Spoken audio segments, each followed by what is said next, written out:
Escuchas ADN 40 Radio.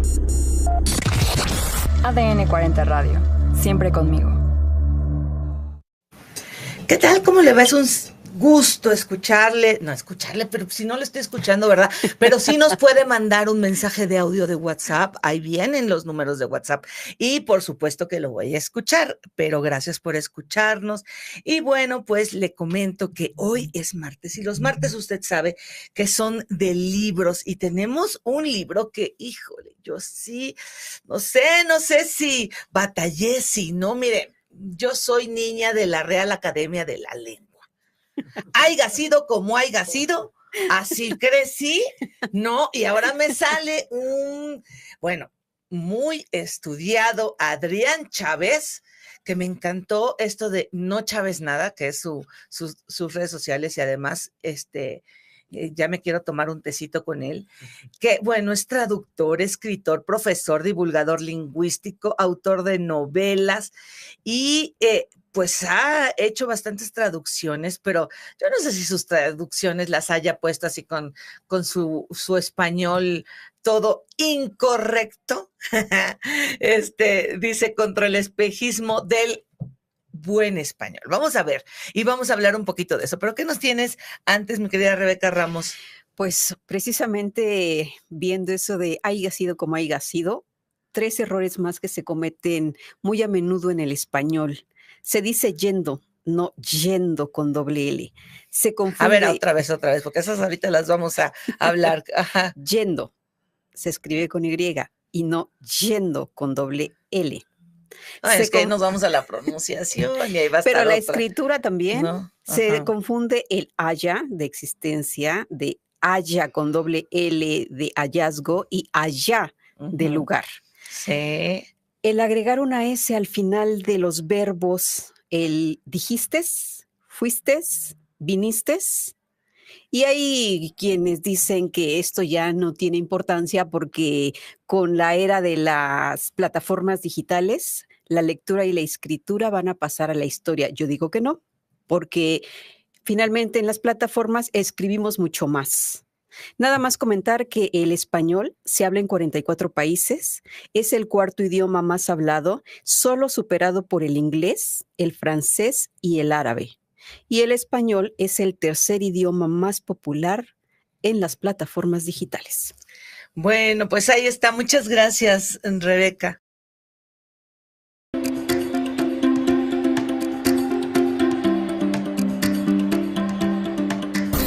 Escuchas ADN 40 Radio. ADN 40 Radio. Siempre conmigo. Y me da mucho gusto saludar en esta cabina a Adrián Chávez, autor de Manual del Español Incorrecto. ¿Cómo estás, Adrián? Qué gusto tenerte aquí con nosotros. Muy bien, muchas gracias por la invitación. Y es que dije, sí, ahorita Adrián me va a decir en este libro, o sea, antes de abrirlo, ojearlo, ver la contraportada y todo, me va a decir todas esas cosas que están mal para que sigamos hablando muy bien el español. Así es, no pasó. ¿No pasó? ¿Qué pasó? Pues, ¿qué pasó? Así es. ¿Qué pacho?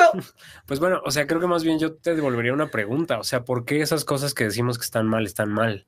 Ah, sí, eso me quedé pensando, porque cada vez que leía y que venía esto de por qué lo digo yo y que porque lo dice la Real Academia, ¿no? Y que dices, bueno, si me dices un argumento debatible para el decir que está bien o está mal, pues la verdad es que yo ni soy lingüista, soy una simple mortal mexicana que quiere que no digan todes, que no digan aiga, que no digan vistes, y que porque me hace mi sentido, ¿qué será? Conservador. Claro, sí, porque la pregunta es que lo que te producen esos usos lingüísticos tiene que ver con la lingüística, o sea, tiene que ver con, o sea, realmente hay razones lingüísticas para decir que decir aiga o decir dijistes o decir cualquiera de estos usos marginales. No, entiendo perfectamente un texto y una conversación si son tomados así, pero vamos a ir ahorita con partes, porque también algunas groserías me causan ¿No? Sí, Pero claro. bueno, eso a lo mejor tiene que ver más con un sentido terapéutico que con un tipo lingüístico. Puede ser, o con una cuestión social quizá. Sí, ¿verdad? Sí, puede haber una razón, puede haber una cuestión psicológica o también una cuestión social o ambas cosas. No, yo cuando corrijo a alguien que tengo muy cercano, que no quiero decir su nombre, cuando dice alguna palabra mal, le digo, la del pueblo soy yo, no tú. Tú eres de la capirucha. Puede ser, pero también acá hacemos muchas cosas muy diversas con la lengua, entonces.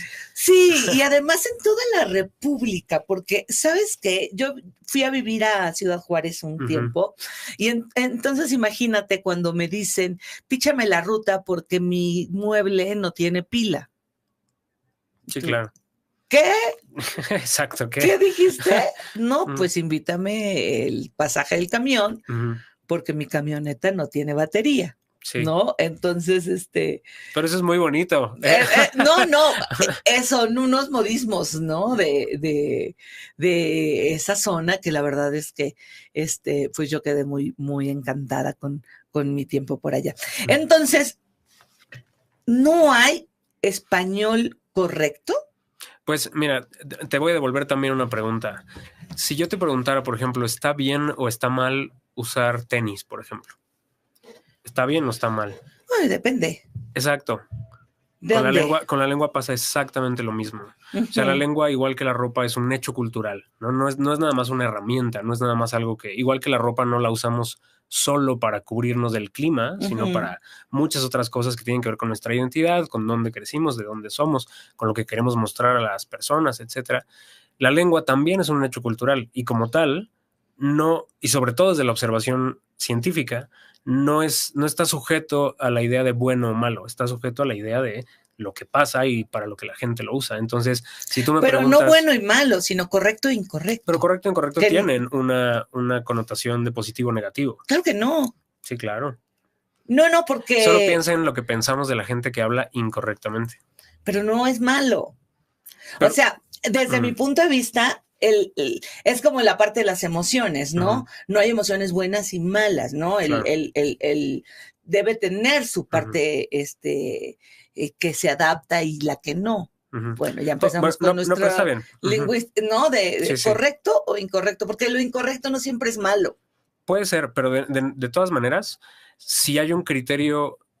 digamos, si yo le voy a enseñar a mis alumnas y alumnos que algo es correcto o incorrecto, ese criterio para decidir qué es correcto o qué es incorrecto tendría que ser consistente o tendría que ser confiable. Sí. Lo que trato de mostrar en este libro es que no lo es, sino más bien apela a otras cosas como la coyuntura histórica, como la autoridad, que es el más ambiguo de todos, como la subjetividad, y como no es confiable, no es buena idea que nuestra forma de entender la lengua esté atravesada solo por el filtro de la corrección, porque lo peor de todo es que pensar la lengua como un ideal, como algo que es correcto o incorrecto, termina por, en el mejor de los casos, visibilizar, en el peor de los casos, marginar, ya sea simbólica o de hecho prácticamente, a personas que hablan variantes que no son la estándar o que utilizan formas de la lengua, ya sea regionalmente, generacionalmente, individualmente o socialmente, que no son la lengua que se considera culta y que se considera culta en ese punto de la historia y además de forma sospechosamente coincidente con las estructuras de poder que están vigentes en ese momento. ¿Estás hablando en el hablar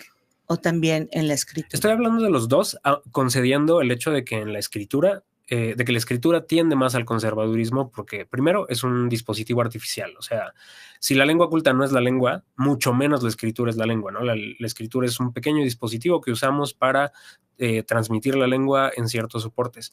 Y en ese sentido, como es artificial y como además se queda documentado, con más facilidad al menos, tiende mucho más al conservadurismo y por lo tanto es más fácil de controlar o de encontrar una desviación de la norma. Y claro, hay ciertos contextos, sobre todo los contextos normativos, en los que podemos hablar de esa desviación de la norma culta, pero la desviación de la norma culta no necesariamente debería implicar una incorrección de comunicación o una incorrección en general o un juicio. Pero no puede cortar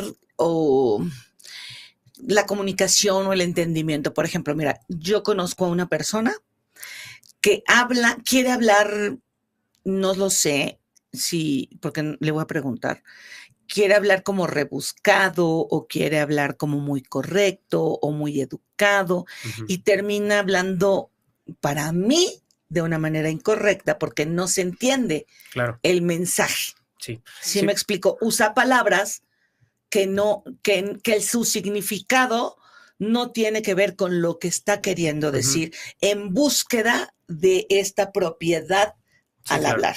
Sí, bueno, dos cosas. Ese es un problema de adecuación al contexto y lo más importante ese es un fallo comunicativo, no es un fallo lingüístico, digamos. O sea, de nuevo, vuelvo al ejemplo de la ropa, ¿no? La ropa, no todo lo que es adecuado o inadecuado en la ropa tiene que ver con la ropa misma, tiene que ver con los contextos, tiene que ver con otras cosas. Sí, porque en este caso no es que me diga vistes o me diga aiga, sino pero me está usando una palabra que no tiene que ver para este contexto, claro, ¿no? Sí, claro, pero incluso si dijera vistes o dijera aiga o dijera cualquiera de esas, depende del contexto. O sea, habrá contextos en los que a lo mejor no pasa absolutamente nada. No, de hecho, algo que pasa mucho, como por ejemplo variantes socialmente reprobadas como aiga, como dijiste, etcétera, es que hay personas que crecen y viven toda su vida en contextos sociales y geográficos en los que esa es la conjugación estándar. Entonces, de hecho, en el caso de aiga, por ejemplo, o sea, según los estudios que se han hecho, es una buena parte de la población, al menos de la Ciudad de México y de Monterrey, que es donde se ha estudiado, que se sabe que utilizan esta variante. O sea, es una variante de la conjugación que además tiene una lógica muy profunda en la lengua. O sea, tenemos, fíjate, un argumento que usamos en el libro es, o más bien que derribamos en el libro, es la idea de que se oye feo, ¿no? De que se oye feo. Bueno, se oye porque no estamos acostumbrados. Exactamente, porque aiga sí no suena feo, ¿no? Y me incluyo como parte de la clase media, ilustrada, etcétera. No suena feo, pero no nos suena feo caiga, o traiga, o distraiga, o cualquier otro subjuntivo. Porque no está mal dicho. Exactamente, porque de nuevo, porque lingüísticamente no hay ninguna razón para afirmar que uno es más correcto que el otro, sino que la idea de corrección es social. La idea de corrección solamente se basa en la idea de que la lengua hegemónica, la lengua que se considera culta en un punto de la historia, accidentalmente resultó ser haya y no haiga, pero en otros puntos de la historia pudo haber sido al revés. Sí, como muchas cosas, ¿no? De cuando se empezó a entrar el español. Jirafas sin manchas, eso me llamó la atención, donde dices que no dejan de ser jirafas. Sí, sobre todo... pero son unas jirafas muy extrañas. Claro, pero como desde el punto de vista de la ciencia, por ejemplo, desde el punto de vista de la biología, es un fenómeno interesante. O sea, lo último que haría un biólogo a la hora de ver una jirafa sin manchas, que de hecho existe, por eso lo utilicé en el ejemplo hace poco. Sí, sí. Se descubrió una jirafa sin manchas y un biólogo no va a llegar y va a decir, esta jirafa está incorrecta o está correcta, o se va a interesar en el fenómeno y va a tratar de explicar por qué está pasando a nivel, yo qué sé, genético, anatómico, no sé. Va a tratar de entender si es el inicio de un patrón, si es una anomalía, si nos dice algo de las condiciones en las que ocurrió el fenómeno, pero lo último que va a hacer es juzgar el fenómeno a partir de criterios de corrección o incorrección o de si está bien o mal que exista. Y los lingüistas hacemos lo mismo. La lingüística jamás le va a decir a la gente lo que debe o no debe decir, porque no tiene criterios objetivos para ello. Simplemente va a observar la realidad y pues nos va a explicar qué es lo que está pasando en la realidad. Esto nos lleva a hablar un tanto de discriminación. Sí, en el fondo es una cuestión social. De hecho, buena parte de este libro se trata de eso, ¿no? Como de desviar o más que desviar, reencauzar la discusión sobre la corrección a donde pertenece, que es la parte social. Porque si no hay criterios lingüísticos para hablar de corrección lingüística, y esto lo sabe cualquier lingüista, ¿no? Yo insisto en que este libro parece rebelde o parece... Sí, como... eso te iba a decir. Y te iba a presentar como traemos a un provocador a esta cabina. Y digo, el libro, o sea, está diseñado un poco para sentirse así, pero y parte del gusto de escribirlo es también diseñar ese tono. Pero en el fondo es divulgación 1.0, o sea, lo que hace este libro es hablar de las cosas que cualquier lingüista te puede explicar con la mano en la cintura, porque nuevamente sería una contradicción lógica, epistemológica, digamos, que la lingüística tratara de decirle a la gente cómo debe hablar. Entonces, si no hay criterios en la lingüística, quiere decir que los criterios son más bien sociales o de otro tipo. ¿Tú no crees que tuviéramos que tener reglas universales para el habla. No, yo creo que hay lenguas que se las arreglan perfectamente bien sin que nadie les diga cómo deben funcionar. ¿Cómo cuál? Pues bueno, para empezar, el inglés, por ejemplo, no tiene una academia. No tiene una academia, pero tampoco hablan cada quien como Por supuesto quiere. que digo, igual que el español en Digo, todo caso. hay modismos y muchísimos, tanto que ni entiendo, Sí, ¿no? claro. En esa parte, pero como puede ser lo de el píchame la ruta, ¿no? Entonces, Sí, claro. pero... Sí, pero igual que el español, es a lo que me refiero. O sea, no, la diferencia entre tratar de normar una lengua, y no normarla es ninguna, porque la lengua igual va a seguir haciendo lo que hace, que es básicamente perpetuarse a través del cambio y a través de la diversidad. Entonces, ¿el purismo queda olvidado? Pues ojalá. Yo creo que más bien el purismo tiene que encontrar mejores argumentos. O sea, lo que yo hago en este libro ni siquiera es quejarme como tal de los puristas. O sea, supongo que hay un nivel de ironía y de juego, ¿no? Con el personaje del purista, que yo mismo fui en algún punto de la vida. Y yo creo que todas las personas que estudiamos lengua pasamos por ahí. Yo siempre digo que el purismo lingüístico se cura aprendiendo de lengua. Y todos pasamos por ahí, pero este libro no se trata de quejarse de los lingüistas, de los puristas, perdón, sino más bien como pedirles que estén a la altura de la discusión. O sea, luego me preguntan, entonces decir esto está bien, y lo que yo digo es, el libro no apela a decir que está bien, más bien cuestiona por qué tenemos que hablar de bien o mal. Entonces, yo no estoy diciendo que decir haiga o decir dijiste o lo que sea esté bien. Yo lo que estoy diciendo es que no tiene sentido hablar de bien y mal. Tú eres el que está diciendo que está mal. Entonces, tú demuéstranos por qué está mal. ¿Te imaginas a un presidente hablando... Fuiste, veniste? Más bien me imagino a la gente discriminando a un presidente por hablar de diversas formas. Eso sí. Bueno, yo me acuerdo con Fox que sí, claro, a cada rato le decían y fuimos, de hecho, porque pues yo estaba en su fuente como reportera a la Real Academia y ahí, bueno, hasta nosotros nos hacíamos así cuando dijo Borges y dijo, ¿no? Entonces, Sí, claro, porque la lengua va a estar inserta en un contexto social, pero a lo que apela este libro es a tratar de que la próxima vez que alguien quiera juzgar a otra persona por decir dijiste, por decir haiga, se pregunte si realmente sabe por qué.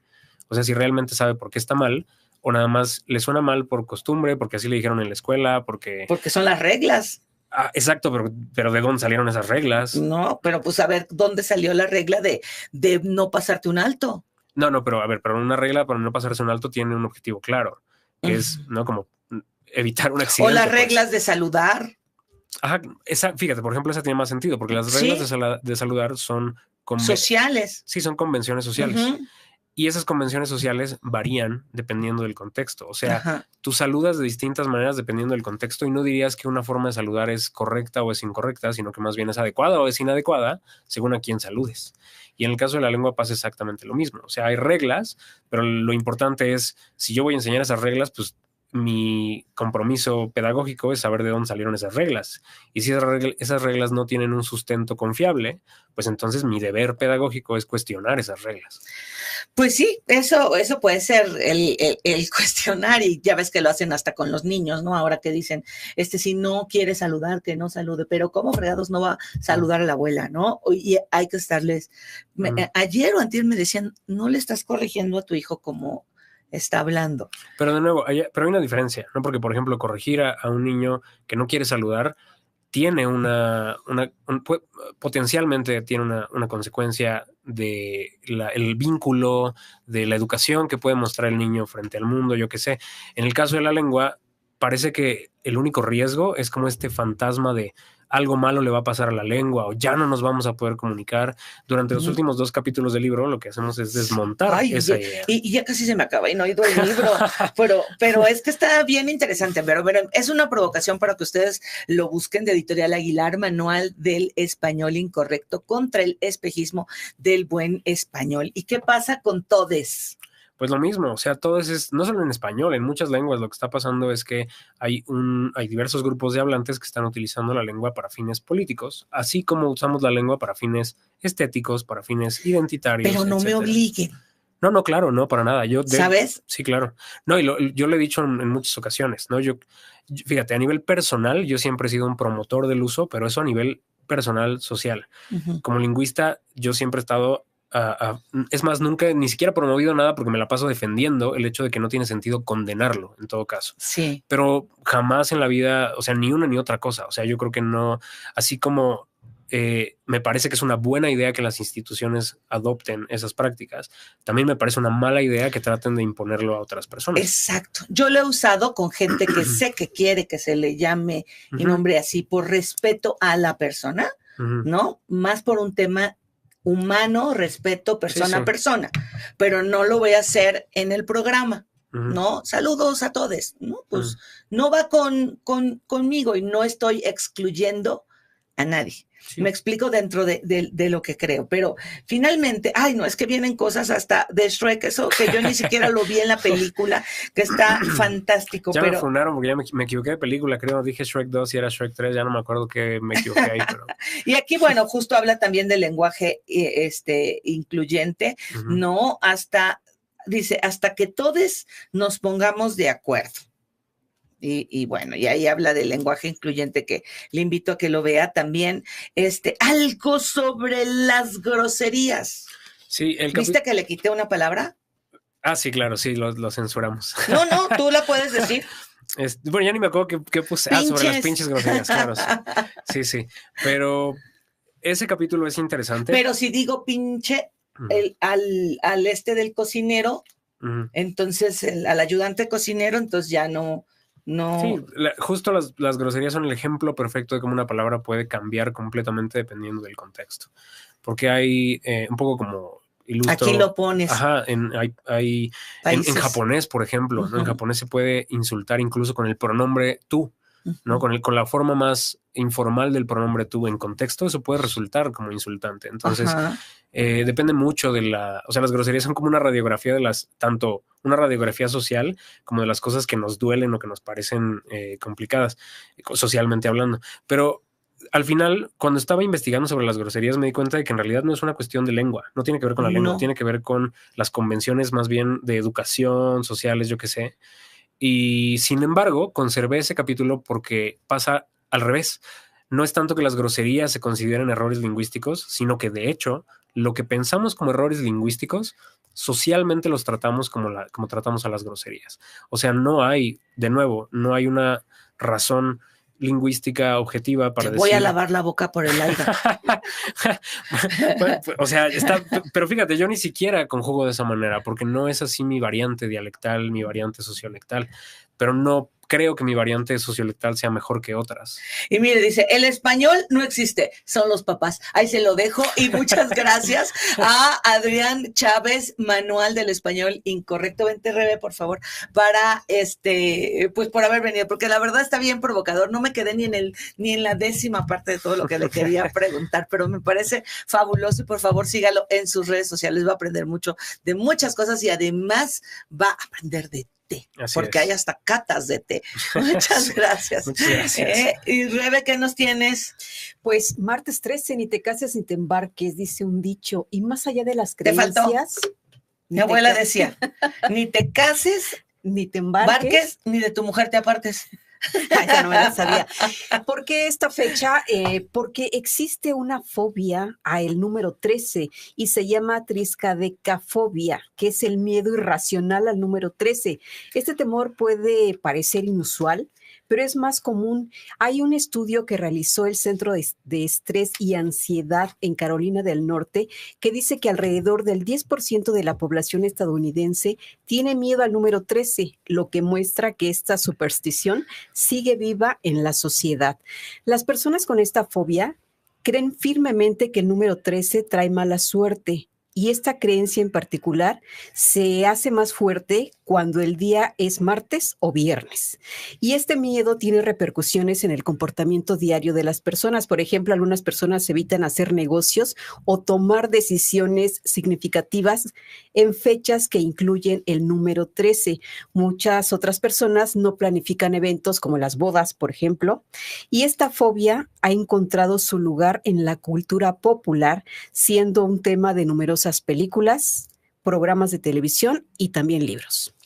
pues ahí está, a quienes creen en buena o la mala suerte. Pero fíjese que yo he tenido la buena suerte de que me llegan libros a esta redacción y el día de hoy tenemos una novedad que se llama Paternidad aquí y ahora, del autor Máximo Peña, con la editorial Arpa Práctica. Este libro trata sobre cómo la maternidad puede ser un reto para los hombres, llevando a una crisis que puede incluir la pérdida de control y problemas en la relación. También habla cómo el feminismo ha cambiado las dinámicas familiares y cómo ser padre hoy implica un rol muy distinto al de antes. Bueno, pues vamos a ver qué tal está, vamos a revisarlo y muchas gracias. Muchas gracias a usted y muchas gracias a todos los que estuvieron con nosotros en La Espuma de los Días. A todes.